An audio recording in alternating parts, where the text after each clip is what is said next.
ಬೇಕೇ ಬೇಕು, ನ್ಯಾಯ ಬೇಕು, ಬೇಕೇ ಬೇಕು, ನ್ಯಾಯ ಬೇಕು. ನಿಲ್ಲಲಿ ನಿಲ್ಲಲಿ ಹೆಣ್ಣು ಮಕ್ಕಳ ಮೇಲಿನ ದೌರ್ಜನ್ಯ ನಿಲ್ಲಲಿ, ನಿಲ್ಲಲಿ ನಿಲ್ಲಲಿ ಹೆಣ್ಣು ಮಕ್ಕಳ ಮೇಲಿನ ಕಿರುಕುಳ ನಿಲ್ಲಲಿ. ಏನ್ ತೊಂದರೆ ಆಗಿದೆ? ಯಾಕೆ ಅಣ್ಣ ನಮ್ಗೆ ನ್ಯಾಯ ಬೇಕಣ್ಣ. ಏನಕ್ಕೆ? ನಾನು ಒಂಟಿ ಮಹಿಳೆ, ನನ್ನ ಹೆಸರು ಮಮತಾ ಬೆಟ್ಟನಹಳ್ಳಿ. ನಮ್ಗೆ ನ್ಯಾಯ ಬೇಕಣ್ಣ. ನಾನು ಒಂಟಿ ಮಹಿಳೆ, ನಮ್ಗೆ ಸಪೋರ್ಟ್ ಯಾರು ಇಲ್ಲ, ನಮ್ಗೆ ಬೆನ್ನೆಲುಬಾಗಿ ಯಾರು ಇಲ್ಲ. ಒಬ್ಳೆ ದುಡಿಬೇಕು, ಒಬ್ಳೆ ಜೀವನ ಮಾಡಬೇಕು. ಈ ಜಯಮ್ಮನವ್ರ ಕುಟುಂಬದಿಂದ, ಜಯಮ್ಮನವರಿಂದ ನಮ್ಗೆ ತುಂಬಾ ಮಾನಸಿಕವಾಗಿ ತುಂಬಾ ಹಿಂಸೆ ಆಗ್ತಾ ಇದೆ. ಏನಾಗ್ಬೇಕು ನಿಮ್ಗೆ? ದೊಡ್ಡಮ್ಮ ಆಗ್ಬೇಕು ಸರ್. ಯಾಕೆ ಕಿರುಕುಳ ಕೊಡ್ತಾ ಇದ್ದಾರೆ?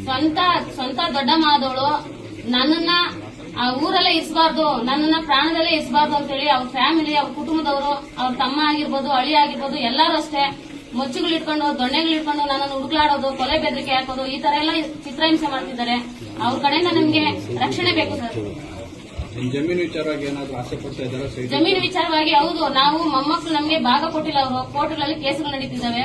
ನಾವು ಮೊಮ್ಮಕ್ಕಳಾದವರು ಆ ಜಮೀನ್ ಬಗ್ಗೆ ನಾವು ಕೇಸುಗಳು ಹಾಕಿರೋದಕ್ಕೆ ಇವಾಗ ನನ್ನನ್ನ ಸಾಯಿಸಬೇಕು ಅಂತ ಅವರು ಇದ್ ಮಾಡ್ತಿದ್ದಾರೆ. ಅದಕ್ಕೆ ನೀವು ಪಂಚಾಯತಿ ಮುಂದೆ ಕೂತಿದ್ದೀರಾ? ಹೌದು, ನ್ಯಾಯ ಬೇಕು. ಇದು ಸ್ಟೇಷನ್ ಅಲ್ಲಿ ಕಂಪ್ಲೇಂಟ್ ಕೊಟ್ಟಿದ್ದೀರಾ? ಇದೆ ಸರ್, ಕಂಪ್ಲೇಂಟ್ ಕೊಟ್ಟಿದೆ. ಎಷ್ಟು ಕಂಪ್ಲೇಂಟ್ ಕೊಟ್ಟರು ಎಲ್ಲೂ ನಮ್ಗೆ ನ್ಯಾಯ ಸಿಗ್ತಾ ಇಲ್ಲ ಸರ್. ಬೇರೆಯವ್ರ ಕಡೆಯಿಂದ, ಲೋಕಲ್ ಲೀಡರ್ಗಳ ಕಡೆಯಿಂದ ಫೋನ್ ಮಾಡಿಸ್ತಾರೆ. ಸುಮ್ನೆ ಬಾಬಾ ಸಾಹೇಬ್ ಅಂಬೇಡ್ಕರ್ ಫೋಟೋ ಇಟ್ಕೊಂಡು ಆ ಪುಣ್ಯಾತ್ಮನಿಗೆ ಅವಮಾನ ಮಾಡ್ತಿದ್ದಾಳೆ. ಬೇರೆ ತುಂಬಾ ಅವಮಾನ ಮಾಡ್ತಿದ್ದಾಳೆ ಅವ್ರಿಗೆ.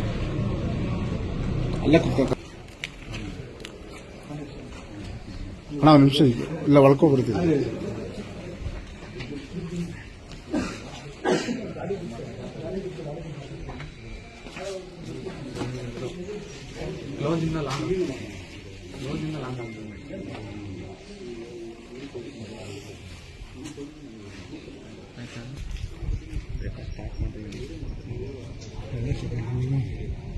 ಅದೇ ರಿಂಗ್ ಆಗ್ತಕ್ಕ ಇಲ್ಲ.